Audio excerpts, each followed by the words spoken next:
Gilmore, a lecturer and writer, but, as before, expressly without instruction or authority from Mr. Lincoln.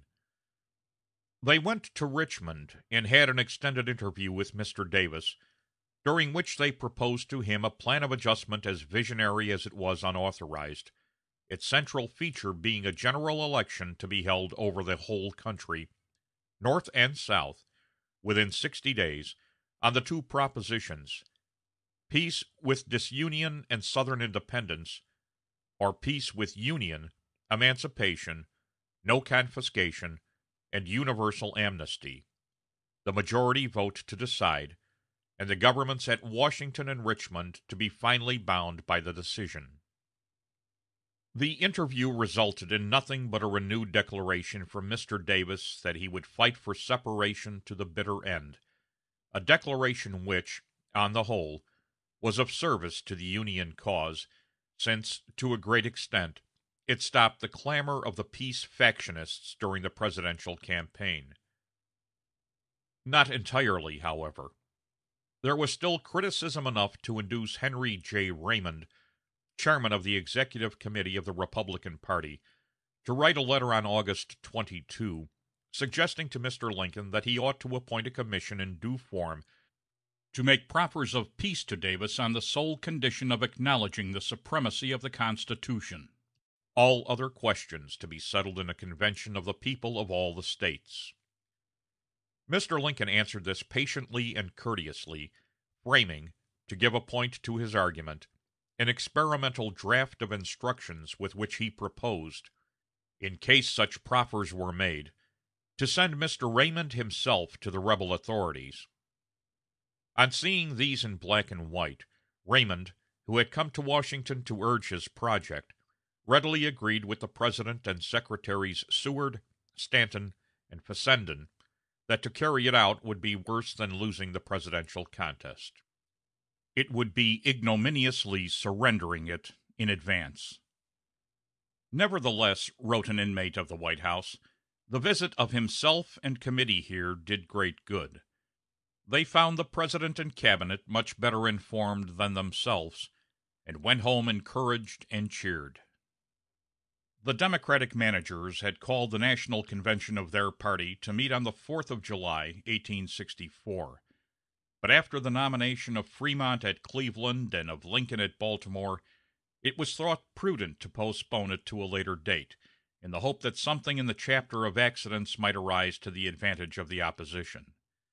It appeared for a while as if this maneuver were to be successful. The military situation was far from satisfactory. The terrible fighting of Grant's army in Virginia had profoundly shocked and depressed the country, and its movement upon Petersburg, so far without decisive results, had contributed little hope or encouragement. The campaign of Sherman in Georgia gave as yet no positive assurance of the brilliant results it afterward attained. The Confederate raid into Maryland and Pennsylvania in July was the cause of great annoyance and exasperation. This untoward state of things in the field of military operations found its exact counterpart in the political campaign. Several circumstances contributed to divide and discourage the administration party. The resignation of Mr. Chase had seemed to not a few leading Republicans a presage of disintegration in the government. Mr. Greeley's mission at Niagara Falls had unsettled and troubled the minds of many. The Democrats, not having as yet appointed a candidate or formulated a platform, were free to devote all their leisure to attacks upon the administration. The rebel emissaries in Canada, being in thorough concert with the leading peace men of the North, redoubled their efforts to disturb the public tranquillity, and not without success. In the midst of these discouraging circumstances, the manifesto of Wade and Davis had appeared to add its depressing influence to the general gloom. Mr. Lincoln realized to the full the tremendous issues of the campaign. Asked in August by a friend who noted his worn looks if he could not go away for a fortnight's rest, he replied, "I cannot fly from my thoughts. My solicitude for this great country follows me wherever I go. I do not think it is personal vanity or ambition, though I am not free from these infirmities, but I cannot but feel the weal or woe of this great nation will be decided in November. There is no program offered by any wing of the Democratic party, but that must result in the permanent destruction of the Union. But, Mr. President, his friend objected, General McClellan is in favor of crushing out this rebellion by force. He will be the Chicago candidate.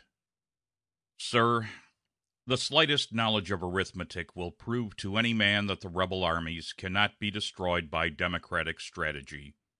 It would sacrifice all the white men of the North to do it. There are now in the service of the United States nearly 150,000 able-bodied colored men, most of them under arms, defending and acquiring Union territory. The Democratic strategy demands that these forces be disbanded, and that the masters be conciliated by restoring them to slavery.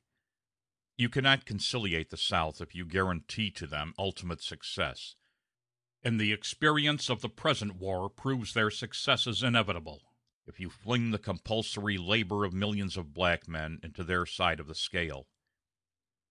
Abandon all the posts now garrisoned by black men.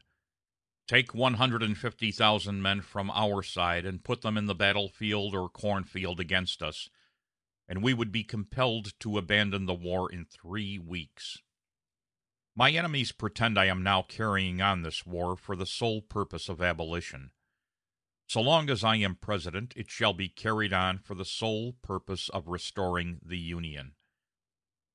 But no human power can subdue this rebellion without the use of the emancipation policy and every other policy calculated to weaken the moral and physical forces of the rebellion. Let my enemies prove to the country that the destruction of slavery is not necessary to a restoration of the Union. I will abide the issue. The political situation grew still darker. When at last, toward the end of August, the general gloom had enveloped even the President himself, his action was most original and characteristic. Feeling that the campaign was going against him, he made up his mind deliberately as to the course he should pursue, and laid down for himself the action demanded by his conviction of duty. He wrote on August 23 the following memorandum: This morning, as for some days past, it seems exceedingly probable that this administration will not be reelected. Then it will be my duty to so cooperate with the President-elect as to save the Union between the election and the inauguration, as he will have secured his election on such ground that he cannot possibly save it afterwards. He then folded and pasted the sheet in such manner that its contents could not be read, and as the cabinet came together he handed this paper to each member successively, requesting them to write their names across the back of it. In this peculiar fashion he pledged himself and the administration to accept loyally the anticipated verdict of the people against him, and to do their utmost to save the Union in the brief remainder of his term of office. He gave no intimation to any member of his cabinet of the nature of the paper they had signed until after his reelection. The Democratic convention was finally called to meet in Chicago on August 29. Much had been expected by the peace party from the strength and audacity of its adherents in the Northwest. And indeed, the day of the meeting of the convention was actually the date appointed by rebel emissaries in Canada for an outbreak which should affect that revolution in the northwestern states which had long been their chimerical dream. This scheme of the American Knights, however, was discovered and guarded against through the usual treachery of some of their members, and it is doubtful if the Democrats reaped any real, permanent advantage from the delay of their convention. On coming together, the only manner in which the peacemen and war Democrats could arrive at any agreement was by mutual deception. The war Democrats, led by the delegation from New York, were working for a military candidate, while the peace Democrats, under the leadership of Vallandigham, who had returned from Canada and was allowed to remain at large through the half-contemptuous and half-calculated leniency of the government he defied, bent all their energies to a clear statement of their